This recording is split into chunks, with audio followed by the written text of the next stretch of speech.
We only had 3 tickets, and she's more important, my dad said as they drove off with my ticket. I didn't reply. For days later, Grandma asked quietly, "Weren't you with them?" I sent $13,000, so you'd all go. I sent one voice memo. It was just their laughter. That night, her lawyer entered the chat with a PDF named Updated Document. They opened it, and then Grandma sent one screenshot. They pulled away slowly. I stood there on the driveway, watching the taillights disappear behind the hedge I'd helped them plant 3 summers ago. We only had 3 tickets, my dad had said, not looking at me. And she's more important. Then the engine started. No goodbye, no second glance. My ticket had been in his jacket pocket. I didn't say anything, not because I didn't have words, but because the silence had been growing for years, and by then, it was fluent. I watched them go. My sister in the front seat, already posting to her story. My mom in the back, sunglasses on like it was a scene from a vacation ad. And her, my cousin's kid who suddenly really needed the break, smiling like he belonged more than I did. Maybe he did. The house was quiet when I walked back inside. I didn't bother unpacking. Just sat on the edge of the guest bed with the lights off and my hands still in my jacket pockets. The furnace clicked on. Somewhere down the hall, the dog whined behind a door. They'd even asked me to dog sit while they took my seat.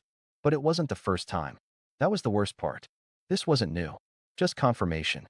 I didn't rage. I didn't call them. I didn't post. I opened my banking app.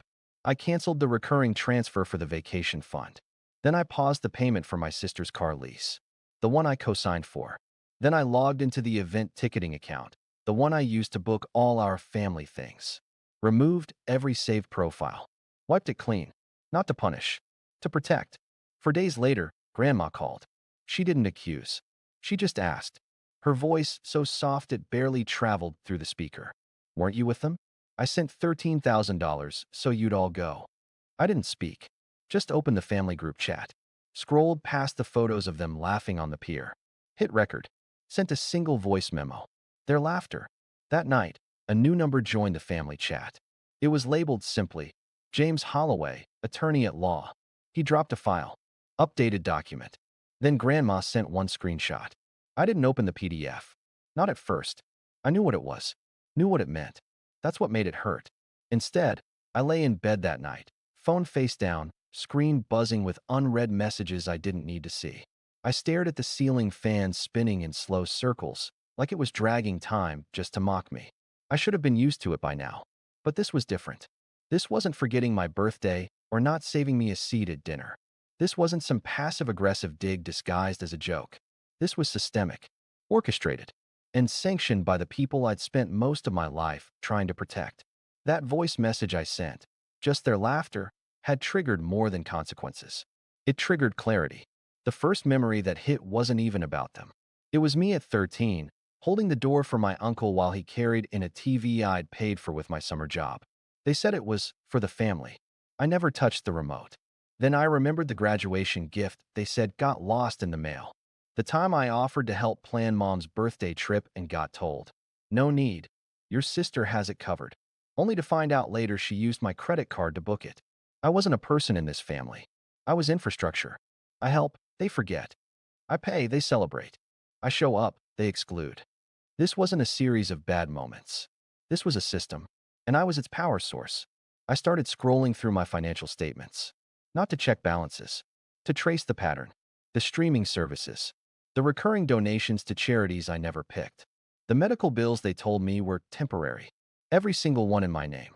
I'd funded 3 vacations I never went on, covered utilities at a house I didn't live in, and footed the bill for a graduation party thrown for my cousin. The same one who told me last Christmas that I wasn't really family. Just lucky to be around. The worst part?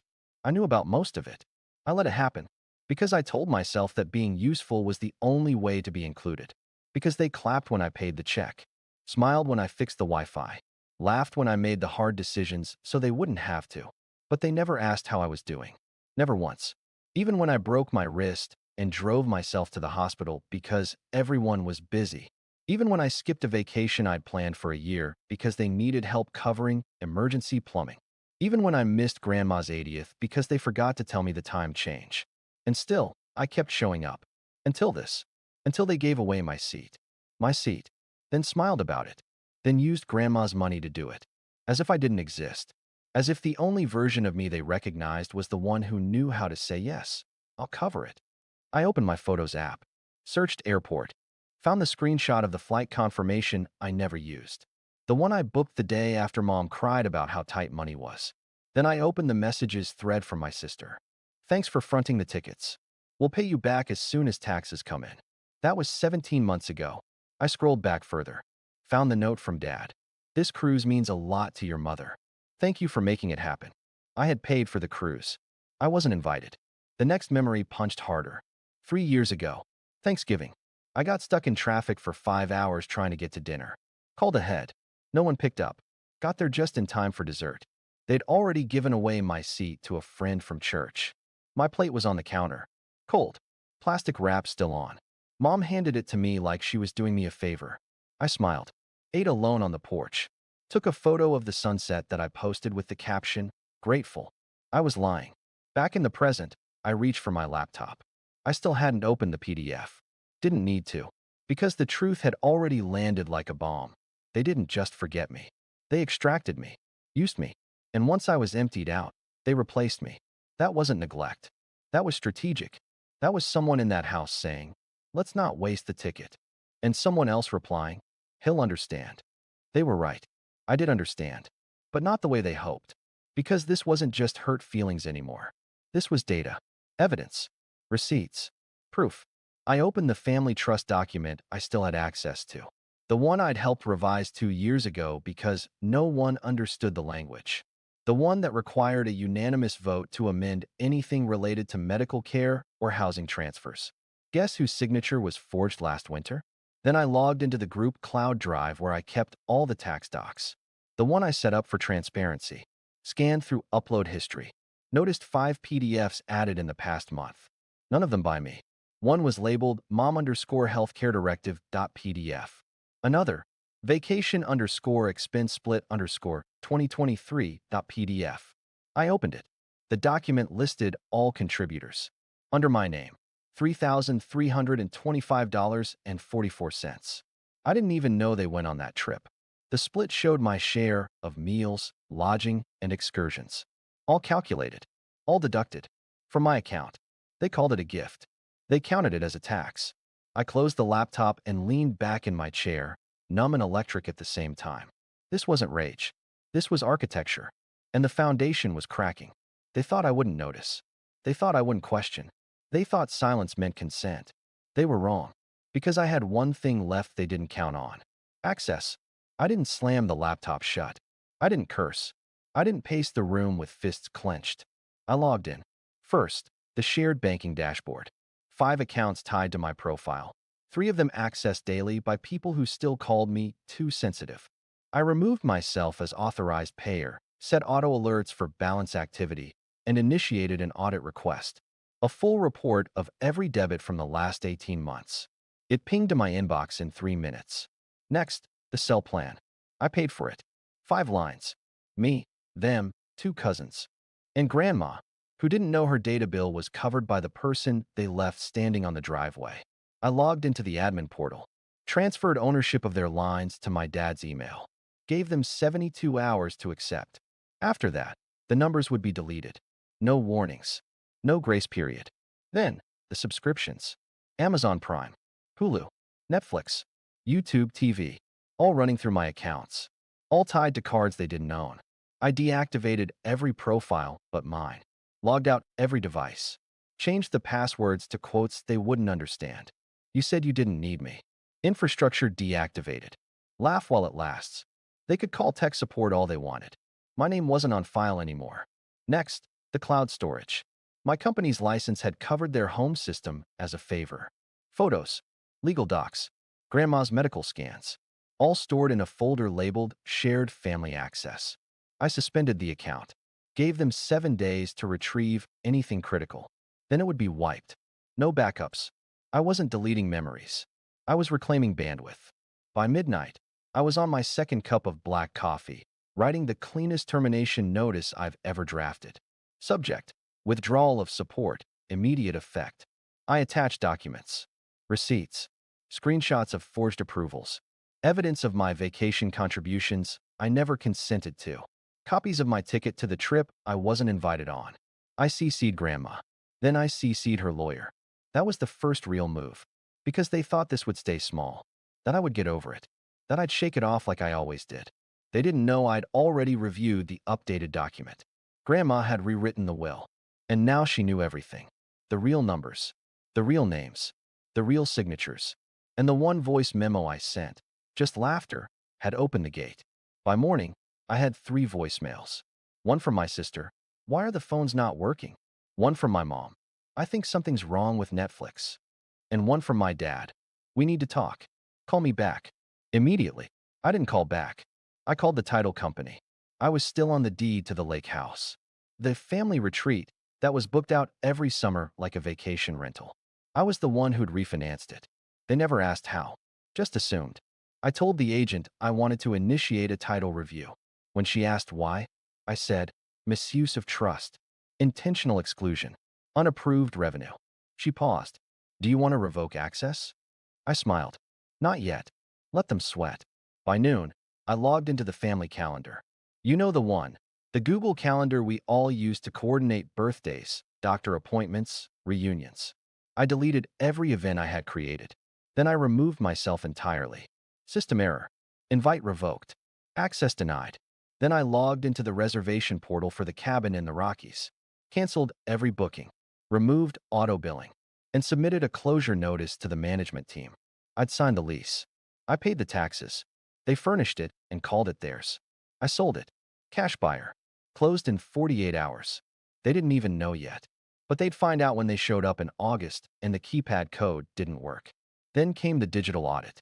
I wrote a script that traced every IP login under my shared credentials across platforms. You'd be amazed what people access when they think they're entitled. Spotify, Kindle, Dropbox, my old project management dashboard, where they'd been uploading Grandma's financial data to ask quick favors. I revoked every token, sent automated messages to all devices. This service was maintained by someone you forgot. Then I pulled the final string, the one they didn't even realize I had. Grandma's health directive, the one I'd helped digitize when no one else knew what end-of-life planning meant. It was on a server they couldn't even name. And the PDF they thought was final? It wasn't. Not without my notarized signature. I hadn't given it. So when they tried to rush updates after Grandma got suspicious, without telling her, I got an alert. And I forwarded it. Directly. To her. Along with the access logs. And the list of who signed what. When. And from which device. Then I sent one more file. A screenshot from my sister's phone, the one I accessed using a sync tool she never disabled. The caption read, "Can't believe we pulled it off. He's so easy to cut out." Underneath it, a photo of my seat. The one they gave away. The one that used to be mine. The silence lasted 12 hours. Then came the explosion. It started like a drizzle. Emails from my dad's account with no subject line. Missed calls from my mom that went to voicemail before the first ring ended. But by the next morning, it was a downpour of chaos. First, the group chat lit up like a dying power station. "Dad, you need to fix this. Now." "Sister, how could you do this to us?" "Grandma's crying." "You made her cry." "Mom, we're your family. What you're doing is evil." "Uncle Mike, this isn't just petty, it's malicious." "Cousin Kayla, if anything happens to Grandma, that's on you." Then came the voicemails. 46 by noon. One from my mom began mid-sob. "We can't access anything. Her medical account is locked. Her prescriptions, her appointments, gone. You did this. You did this." Another from my sister. "You've always wanted to feel powerful, huh? Well, congratulations. You broke the family." Another message was from my aunt. "She's been pacing all morning. Won't eat. Won't sit. Do you even care what you've done?" But I didn't reply. Not once. Because I knew something they didn't. Grandma wasn't crying. She was watching. And she had the documents now. She knew who paid, who signed, who lied. And she had questions. I got a message from her lawyer just before lunch. "We've reviewed the trust, the medical directive, and your financial summaries. I believe Mrs. Holloway will be reaching out directly, privately." Then the real storm began. It wasn't just hysteria. It was panic masquerading as rage. They weren't grieving. They were calculating. Because for the first time, I had done what they never expected. I removed myself completely. No fights. No bargaining. Just gone. And now, they were screaming into the void, trying to pull me back in. The messages shifted tone throughout the day. From guilt. We didn't mean it like that. You're reading too much into things. Let's just talk this out. Please. To threat. If you don't fix this, you're out of the will. We'll take legal action. You've turned your back on your own family. To rewriting history. You never contributed as much as you think. We only excluded you because we thought you didn't care. You've always been dramatic. One message, from my dad, was an actual Word document pasted into a text. Michael, your behavior shows a concerning emotional response and lack of trust. We can no longer trust you with sensitive family matters. You are formally exiled from this household until further notice. Another message followed minutes later, this time from my uncle. Whatever you told Grandma, it's poisoning her against us. She's shutting down conversations, sending cold texts, copying us on financial decisions we don't understand. You're driving a wedge into the heart of this family. I read that one while microwaving pasta. Didn't even blink. By nightfall, it became obvious. This wasn't about love. This wasn't about reconciliation. This was about loss of control. They were locked out of their systems, their funding, their cover stories. And suddenly, I wasn't the overreacting son anymore. I was the linchpin, and the linchpin had walked away. At 8:04 p.m., I received one more text. From my mom. What did you say to her? That's when I knew Grandma had called them. That's when they realized the information floodgates had opened, and I wasn't the one holding the dam anymore.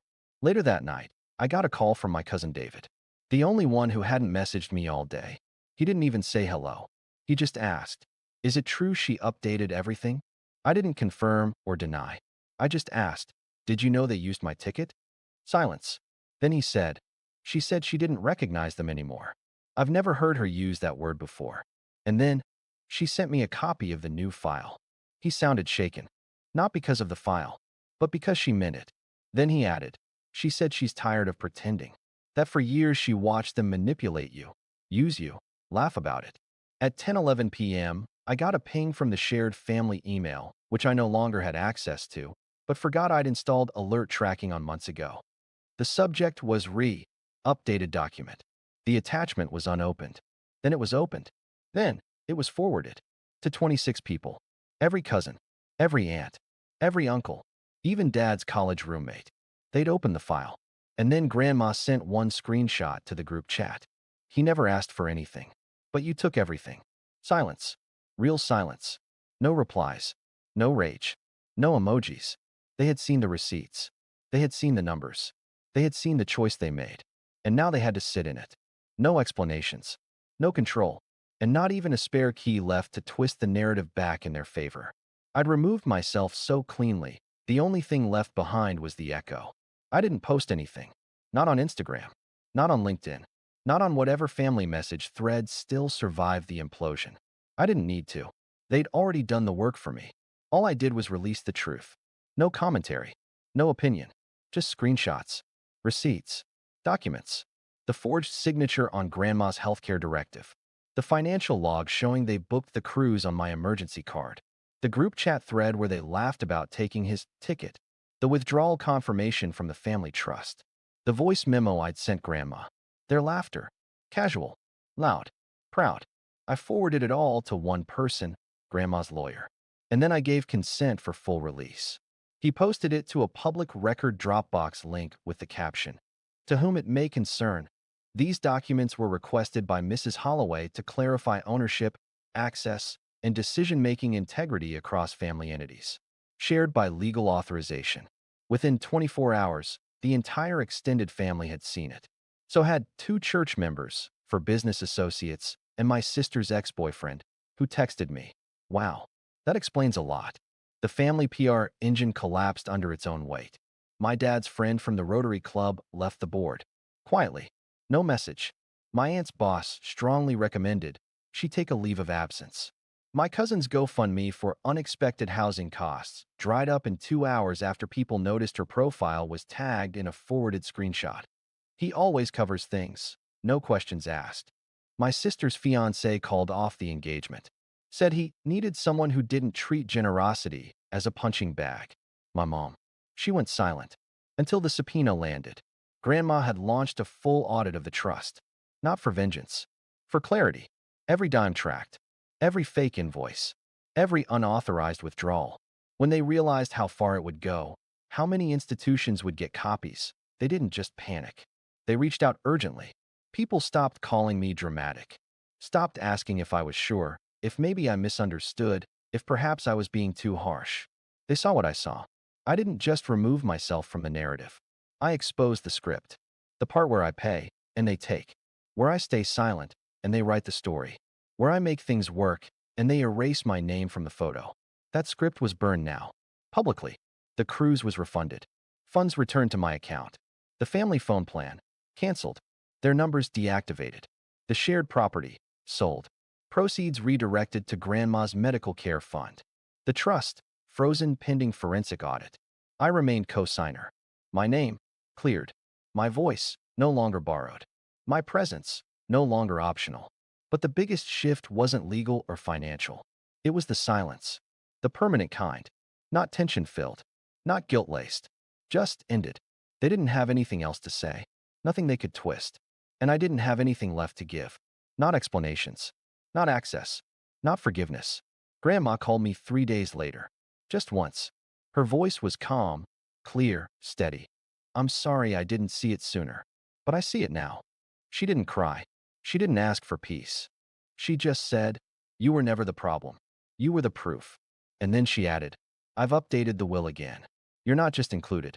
You're protected." That night, I stood on my porch, phone in hand, watching the sky shift from orange to blue to black. Not angry, not triumphant, just still. I had nothing left to say. Because finally, they did the one thing I never expected. They stopped pretending. And I stopped apologizing for walking away.